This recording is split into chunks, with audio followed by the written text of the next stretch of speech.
Hello tout le monde, j'espère que vous allez bien, moi ça va très bien. Aujourd'hui une nouvelle vidéo en ce dimanche 30 mars 2025. Le mois de mars est passé très vite, j'avais pas beaucoup le temps, donc retour des vidéos après 2 semaines de pause, ça fait plaisir. Et pause de la PL également avec cette trêve internationale qui a pris fin. Maintenant on a eu le droit à de la FA Cup hier et donc ça se poursuit cet après-midi. Hier, on a surtout vu Crystal Palace s'illustrer et prendre un ticket pour les demi-finales.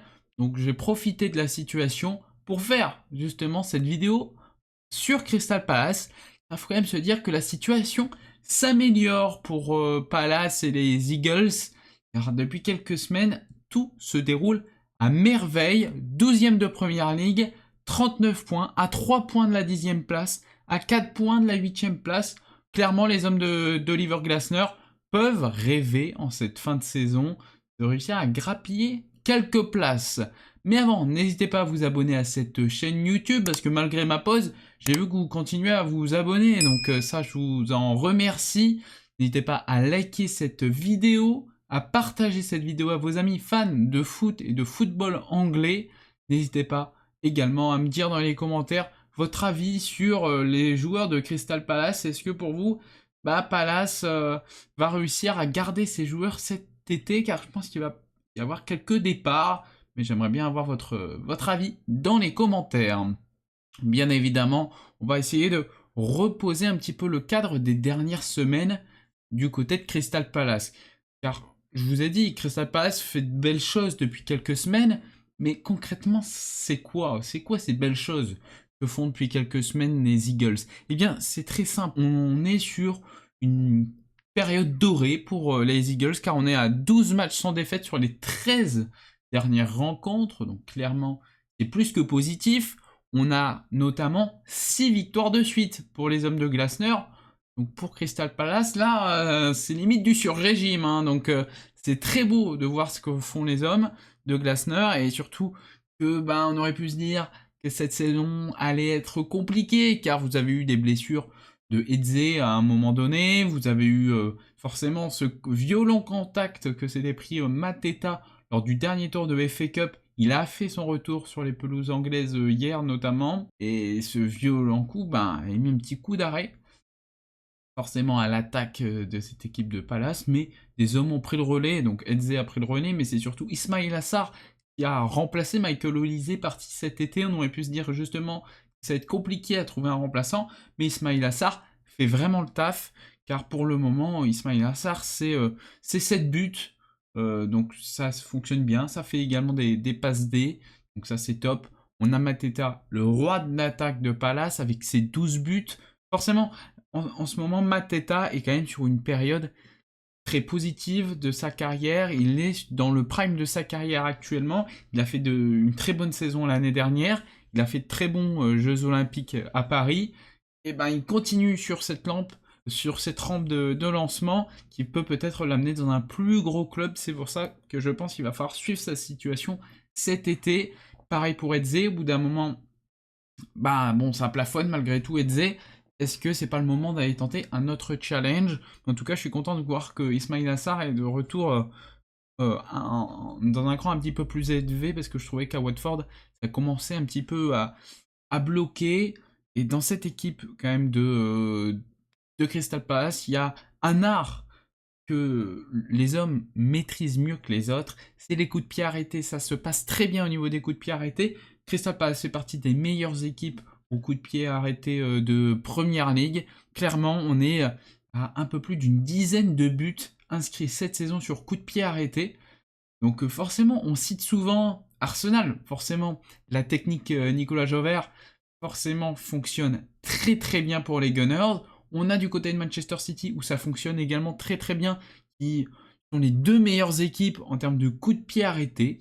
Mais en fait, ce n'est pas un duo, c'est un trio. Et oui, parce que Crystal Palace fait partie de ce bloc des 3 meilleures équipes donc au coup de pied arrêté. Et cette équipe de Crystal Palace réussit à faire de belles choses ces dernières semaines en Première Ligue. Forcément, vous avez la victoire face à Aston Villa qui a fait beaucoup de bien. Vous avez Fulham qui nous ont réussi à battre hier en FA Cup, mais ils ont déjà réussi à les battre en Première Ligue quelques semaines plus tôt. Donc Ça montre bien qu'une tendance est en train de se faire pour Palace. Et comme je vous le disais au niveau du classement en préambule, ça peut grappiller quelques places d'ici la fin de saison. Bon, le calendrier, on va en parler tout à l'heure, mais c'est un petit peu difficile. Ce qui attend Palace, vous avez une victoire aussi face à Manchester United. Oui, c'est vrai que Manchester United n'est plus très clinquant, mais bon, ça reste quand même une victoire face à Manchester United, et il ne faut pas prendre ça à la légère, c'est quand même très beau, et une place dans le top 10, ça peut le faire, clairement, pour Crystal Palace. Car si on regarde un petit peu la tactique de base de Crystal Palace, vous avez bien évidemment dans les buts Dean Anderson, formé du côté de Manchester United, qui fait une très belle saison. On est à un peu plus de 65% d'arrêt, c'est ce qui est très très bon, ce qui fait de lui l'un des meilleurs gardiens en première ligue, pas le meilleur, pas dans le top 3 non plus, mais en tout cas il fait partie des hommes les plus costauds cette saison. Vous avez une défense à 3 généralement avec Gueye, Lacroix et Richards, mais des fois il y a Mitchell qui entre en jeu, mais ça dépend comment joue Glasner, parce que souvent c'est avec des pistons, donc souvent c'est pistons un peu plus haut avec Mitchell et Munoz. Mais sinon la défense à 3, Gueye, Lacroix, Richards fonctionne, hein, Lacroix c'est plutôt intéressant ce qu'il fait, pareil Gueye, mais on évoquait les potentiels départs, Gueye, est-ce que c'est pas le moment de partir cet été, mais en termes de piston Mitchell, Munoz, ça fonctionne très très bien, parce que si vous prenez les notes générales ou sur WhoScore, et ben Munoz est le meilleur joueur cette saison de Crystal Palace. C'est vrai que ça fonctionne bien, un bon élément défensif, mais qui arrive aussi à se lancer vers l'avant pour être un bon élément offensif. Un milieu de terrain donc qui est assez défensif avec Wharton Lerma. Vous avez des pistons, donc il vous faut deux joueurs qui font un peu la colonne vertébrale de cette équipe. Et Wharton Lerma, ça fonctionne bien. Et ensuite, vous avez beaucoup de joueurs où en fait vous leur laissez un petit peu le champ libre, hein, avec Eze, Mateta et Ismail Assar.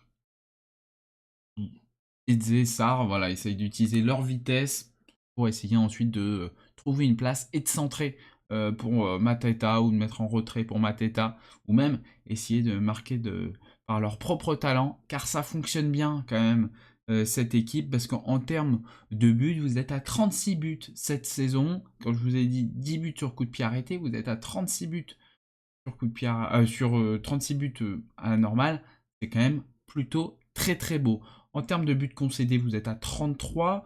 En expected goals concédés, voilà, vous êtes un petit peu au-dessus de 1, mais vraiment un tout petit peu au-dessus. Et c'est pareil pour les buts inscrits. Donc cette équipe, elle est vraiment kiff-kiff. Et c'est l'équipe typique du milieu de tableau, en fait. Voilà, une équipe qui se prend pas énormément de buts, mais s'en prend quand même. Et l'équipe qui marque pas énormément de buts, mais en marque quand même. Donc voilà, ça fait souvent du coup pas forcément des scores de 1 ou 1-0, 2-1, ou voilà. On est plutôt de cet ordre-là au niveau des clean sheets. 9 clean sheets sur la saison.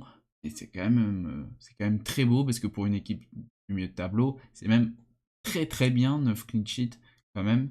Mais voilà, si ce projet de Crystal Palace veut passer un cap, pourquoi pas essayer un jour d'être en Europa Conference League. Voilà, c'est de ce petit travail qu'il va falloir effectuer l'été, et cela passe notamment par la prolongation du contrat d'Oliver Glasner. Il est arrivé après cette succession de Roy Hodgson, Pat Vieira, Roy Hodgson. C'était une boucle où Roy Hodgson revenait tout le temps, et que finalement c'était souvent des mauvais choix. Il sauvait un petit peu la mise, mais bon, sur le long terme ça n'allait pas. Oliver Glasner, c'est du très bon boulot depuis le début, ça fonctionne très bien, et forcément, il va falloir essayer d'étendre la durée de vie de cette équipe sous les ordres de Glasner dans le temps, car ça fonctionne bien. Et au bout d'un moment, vous avez des clubs qui commencent à s'intéresser à Oliver Glasner, donc il va falloir sécuriser très vite le coach qui fait du très bon taf. Et ce très bon taf pourrait s'illustrer notamment en FA Cup, où vous êtes en demi-finale, vous pouvez commencer à arriver à la finale de FA Cup. Il reste encore des équipes où clairement sur un match, ça peut le faire. Bon, la finale, ça sera notre paire de manches, car pour le moment, à l'heure où j'enregistre, eh bien Manchester City est encore dans la course. Donc potentiellement, vous pouvez avoir un City qui va vous embêter sur la route pour la finale, et même la route pour la victoire.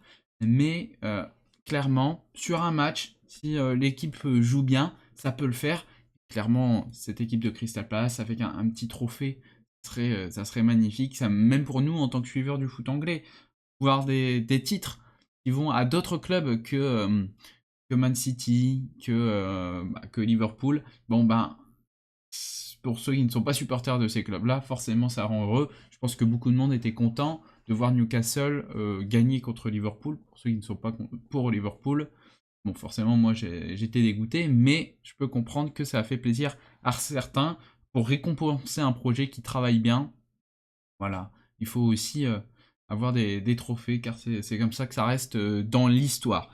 Bon, si on s'intéresse maintenant un petit peu plus à ce qui se passe en PL. Car en PL, pour le moment, bon, cette équipe, elle est 12e, oui, mais en termes d'équipe qui va devoir affronter dans les prochaines semaines, bah, il y a quand même des gros noms.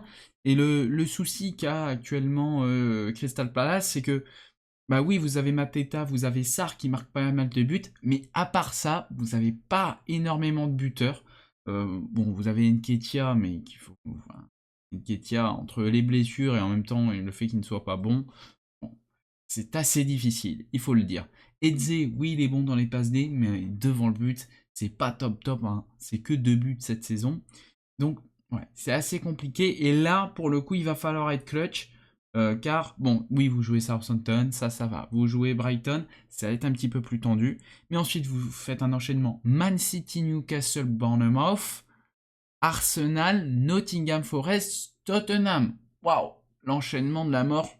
Là, ça va être très difficile ce moment-là pour Crystal Palace. Bon, si le collectif est fort, si vous arrivez à accrocher des matchs nuls, tout peut bien se passer. Mais clairement, ça va être chaud. Et les 2 derniers matchs, c'est Wolverhampton et ensuite Liverpool. Et en plus, c'est un déplacement du côté de Liverpool, du côté d'Anfield pour la dernière journée de ce championnat. Et oui, on est à 10 matchs de la fin pour Crystal Palace, mais pour des clubs, on est déjà à 9 matchs de la fin. Cette fin de saison va arriver très très vite. Et dans les prochaines semaines, on va essayer de faire des vidéos pour les équipes du top 5. Forcément, qui va faire ce podium de PL, qui va décrocher une place européenne, mais on va s'intéresser également à la course au maintien, ce milieu de tableau. Forcément, il va y avoir plein de choses à dire dans les prochaines semaines. Bon, le titre semble à peu près acté, mais d'ailleurs, n'hésitez pas à me dire dans les commentaires si pour vous, c'est déjà acté, ou est-ce qu'Arsenal a encore une chance d'aller chercher le titre. Clairement, je pense que Crystal Palace peut espérer la 10, 11e place, mais globalement restera quand même dans ce ventre mou. Hein. Elle ne va pas aller chercher la Conference League cette année, mais clairement, ça peut être un projet pour la saison prochaine, si le club travaille bien. Voilà, si un club travaille bien, peut faire l'exploit. Regardez Nottingham Forest, regardez Bournemouth, ça travaille bien, et ben voilà, ça va potentiellement faire top 10, même si le coup d'arrêt de dernière minute peut très bien arriver. Voilà, j'espère que cette petite vidéo sur Crystal Palace vous a plu. Encore désolé pour ces petites semaines où il n'y a pas eu de vidéo. C'est un petit peu technique à gérer avec tout ce que je devais faire. Mais voilà, on est de retour, on va se concentrer sur cette fin de Première Ligue. N'hésitez pas à vous abonner à cette chaîne YouTube, à liker cette vidéo, à partager cette vidéo, donc à donner votre avis dans les commentaires. Et road to 800 abonnés, on est à 720, 25, 26, je ne sais plus exactement.